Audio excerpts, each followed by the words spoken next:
Hey there, this is Seth Wires from Channel 9 coming to you from NDC Oslo in the beautiful country of Norway. And I have a special guest today. Why don't you introduce yourself? Yeah, that camera. Yeah, I'm Einar Ingebrigtsen. I work as a principal technical evangelist at Microsoft here in Norway in DX.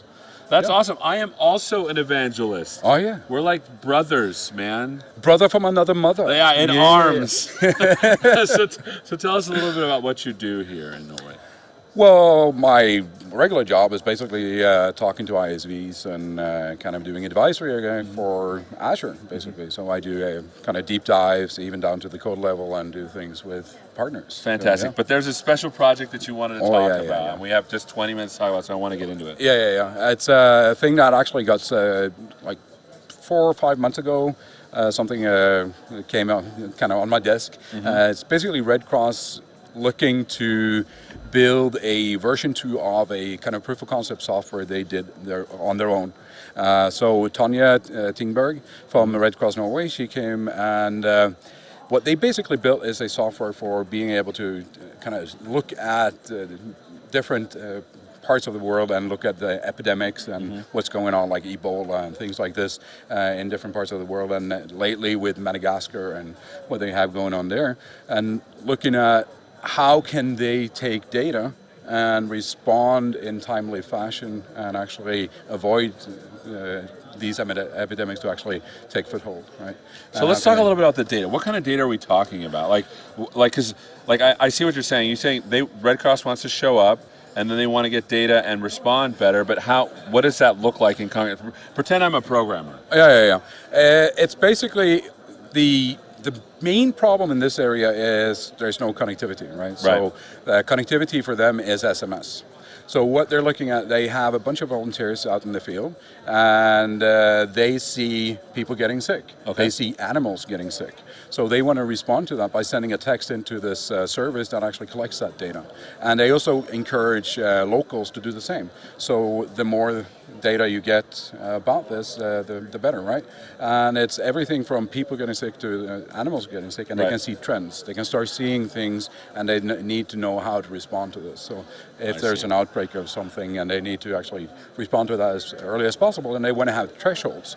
They want to have thresholds set into the system so they can have automatically alerts for the nurses and healthcare workers in these areas. I see. So what they're doing, the Red Cross wants to be able to get information from this area, and that information can be structured, unstructured, a text message, tweet, I don't know, and they want to collect this, and then they want to be able to respond if there's a certain ground. So what does that look like in code? Is this something that's been written already? Is it something that they're working on? Yeah, actually, let's see. Let us walk through. So basically, this was their first proof of concept for doing this particular thing. They had they were collecting stuff from SMS, putting it into something called Magpie. And I see. Then they had R scripts they were running to actually kind of figure out this, and they had a visualization related to that R script, right? I see. So that gave them a great way to actually see what was going on with the data. But this was very manual labor, so they had to have an R specialist. Actually in the field, almost, to actually be able to run this. So you can't really.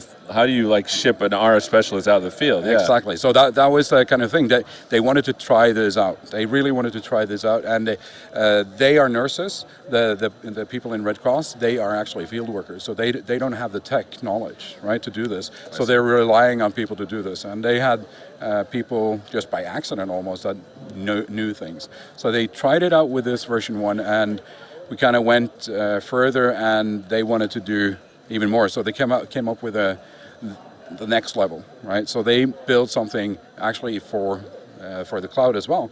So through Microsoft Philanthropies, we basically give them Azure credits, right? I see. So they're now able to actually take their stuff and put it in the cloud. And again, they did it as a proof of concept again, but this time with more mature tools and better ways of going about it, and they had Power BI at the core here, and now they want to professionalize. Now they really want to take this to the next level, make a maintainable, sustainable software that can live for years. Got it. And they want experts and to do that. So that's awesome. So they've gone from something that was just sort of hand rolled together that someone had to go in and roll up together, and they saw the images of they saw the graphs and the charts, to something that's now in Power BI, but now they want to actually automate the entire process. Is that right? Yeah, and basically create a product that is easy for them to provision, because obviously Red Cross is in many countries, so they want to easily provision a new country. Mm-hmm. So when there is something happening, they need to be able to respond to that. Got it. And it needs to be spun up really fast. And obviously the cloud is a good place for that. But there's a lot of things that needs to be taken into consideration, because this is health data. Right. And there's a whole governance and security and all that related to health data. And some countries, have legislation saying, we can't have that in the cloud. I see. We need to have that on-premise. So we need to come up with something of a hybrid model that actually supports that and makes it easy for them to even set up a server really quickly. Right. From a hardware perspective and everything. So, yeah. So where are we at so far with what we're trying to build? Actually, we can move forward a little bit and see. They came to us, and what we basically did is set out to figure out how to actually build this. So we set out a few goals. So we need to build this as smart as possible, because Red Cross does not have people to maintain this. They do not have developers. So how do we build that? We need to be smart about the building process. And we came up with kind of the architecture of things. So we wanted to go down small. We wanted to build this as a microservice thing with domain-driven design and bounded context and things like that. Right. Just start off there. Yeah, like a little bit, like more intelligent architecture. Yeah. And since we don't really know who's going to build it, and it might be multiple teams, right, we need to be smart about that as well. So think in event-driven architecture, event sourcing, like CQRS thing and all that stuff, goodness. So we basically walked through identifying the different bounded contexts they have and came up with kind of an architectural schemas for them to work with. Got it. And these are kind of suggestions to the whole thing. And I've been working for years in this kind of space with something called Doolittle, and we're going to build from that experience. It's something that I've been building for the last 10 years, doing all those kind of things. I see. So building from that experience, we also want to kind of take that on to the next level with the process as well. How do we build this? Sure. Which is probably the most important part. Sure. How do we actually build this?